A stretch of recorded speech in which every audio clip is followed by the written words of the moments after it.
We're going to introduce Luke Osborn first, and so he's going to be talking about sensory stimulation for improving phantom limb perception and control. So take it away, Luke.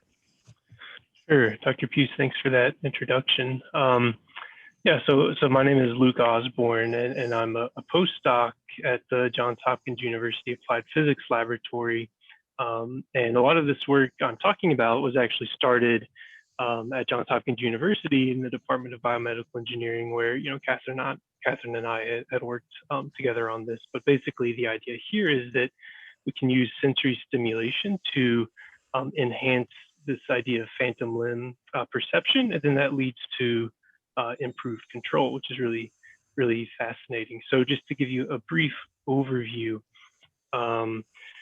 this idea of phantom limb sensation, it exists after an individual has a limb amputation.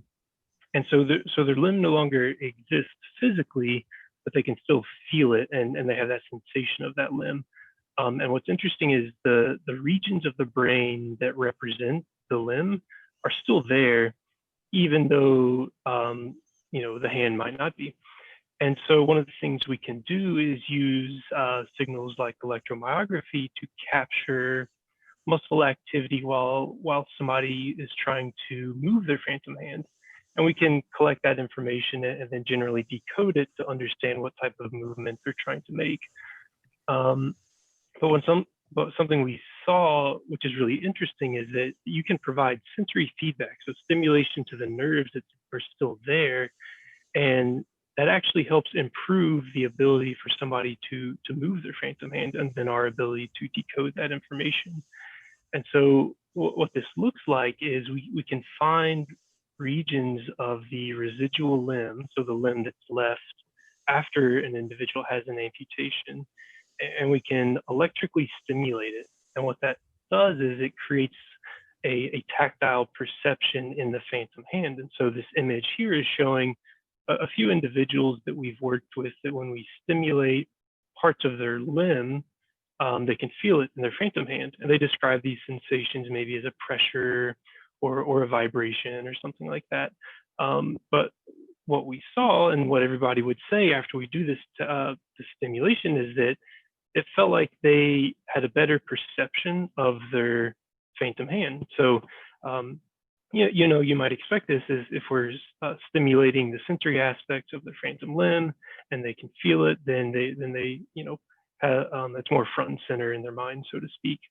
But one thing that we weren't quite expecting that we saw is that this actually leads to an improvement in their ability to make movements with their phantom hand. So what we did is they would come in, say in the morning, and we would show them pictures of different hand gestures. So maybe pointing your finger or closing your hand all the way, and we would record the muscle activity. And then we would take a break and go do some sensory stimulation. And then we would come back to this same movement task, and we saw that people were getting better later in the day without necessarily having changed anything about where we were putting the electrodes or the images that we were showing them. So this is pretty interesting because generally you think of sensory feedback being used for if you're going to grab an object and then you can feel how hard you're grabbing that object. So we wanted to see if there's some long-term effect. And so we tracked an individual over 2 years, and we saw that the perception of his phantom hand, these sensory maps remained relatively stable over a 2-year period. And his EMG control over a period of about 1 year didn't have a huge increase in performance, but rather we saw some short-term improvements. So within a single day, we were able to see these little bursts of improvement between before having received any sensory stimulation and then after receiving sensory stimulation. Their EMG, our ability to decode that EMG signal was improved. And so this really just translates into better prosthesis control and movement. And we did this where somebody used their prosthesis to grab an object and move it. And we did this task both before and after the stimulation. And we found that people were generally getting faster at this task after having received some sensory information. And very quickly, I want to close with another exciting aspect, and I think Catherine will talk a little bit more about this in her talk, but you actually see changes in the brain regions that more or less represent motor activity. So, you know, we basically recorded neural signals while they were making these movements, while they were receiving stimulation, and then after they had received stimulation, and what we saw was this heightened sense of activity, even after we had taken away the sensory stimulation. So it leaves us with a whole bunch of interesting questions, and I think maybe the interactive portion of this talk is a good place to maybe get into that a little bit more. So I'll pause briefly and hopefully answer any questions, or we can maybe dig into some of these discussion points. Yeah, well, thank you, Luke. That's certainly a very, very nice, comprehensive introduction to the lovely work that you guys are doing at Johns Hopkins. And I don't see right now, Ameet has not given me any questions from YouTube, and I don't see any in our Q&A yet. So let me just let me ask you a couple of things that occurred to me. You know, you had the different kinds of sensations that were listed that these people were experiencing in their phantom limb, but I noticed that one was missing, and that was pain. And so that is interesting to me, because that, of course, uses, you know, the small C fiber pathways. And so were these this person was not experiencing any painful sensations in that phantom limb? Yeah, it's a really interesting question, because there's a couple of different types of painful sensations. You know, there's what you and I might think of discomfort or pain if you were to grab a sharp, pointy object, right? There's that mechanical pain. And then there's also this idea of phantom limb pain, which is maybe a persistent discomfort that you have in your phantom limb after an amputation. And so in these particular individuals, they weren't describing having had phantom limb pain to a great extent.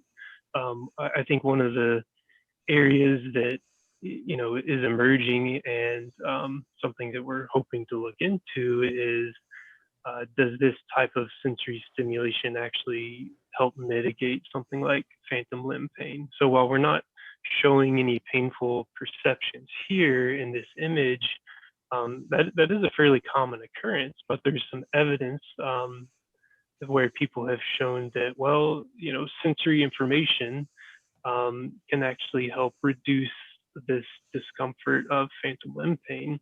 And there's also other evidence that shows that by training with your prosthesis over time, you can actually help reduce that sensation of phantom limb pain. So some of this work we're showing here, you know, it might fit really nicely into this idea of how can we further mitigate or get rid of painful sensations that people experience after a limb amputation, because, you know, we know that additional sensory information should help mitigate that, as well as continued prosthesis use. But we're also seeing this interesting effect where the sensory stimulation seems to also be driving prosthesis controllability. So maybe there's a way that we can design these interesting stimulation paradigms that will, you know, help even further reduce these painful sensations. And so that's, you know, one of those open-ended questions right now, which is exciting because it gives us additional things to look at and think about. Mm-hmm. Cool, thank you for that. And the other thing is, I said to the other speakers in the session, feel free to unmute and jump in with questions if you've got questions for Luke too. Yeah, if you don't mind, Luke, I do have a question. So you mentioned that even without the limb being intact, there still is that representation in the somatosensory cortexes. I was wondering if if you had checked after these procedures, if there was any change in the activity over the somatosensory cortexes or cortices, if there was any change after the training that you had done with them. Yeah, that's a really, really good question. And I think it brings up a lot of interesting points. We didn't necessarily check, before and after amputation, for instance, where you might expect to see, or traditionally you would think that you might see some changes. But what we did notice were changes in general neural activity, depending on the type of task that was being done. So, for instance, this B image is showing like what the neural activity more or less looks like while you're stimulating, but they're not moving. And you start to see some, okay, maybe there's some sensorimotor activation here in this area.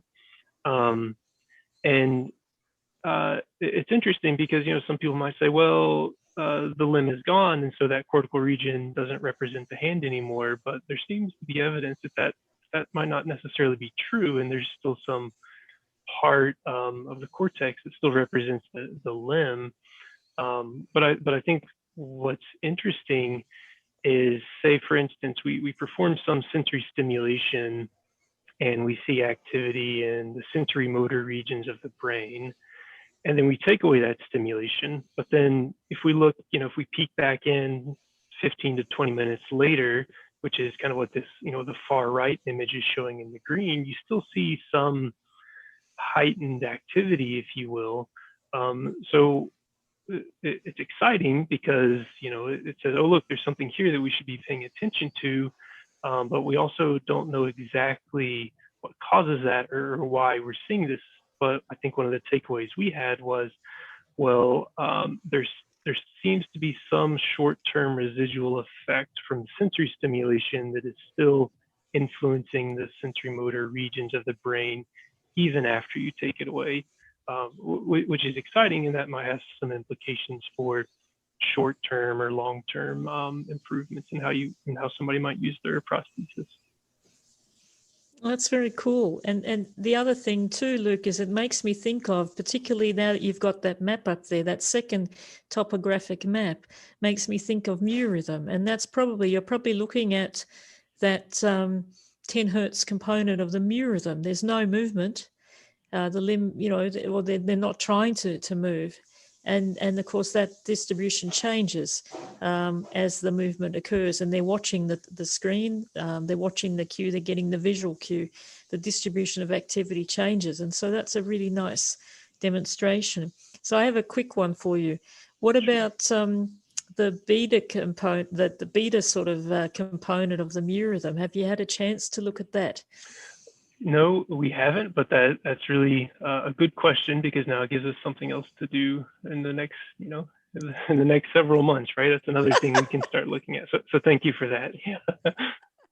Okay. Well, on that note, because Catherine is coming in from the same lab, but let's get Catherine a chance to get settled, because she had.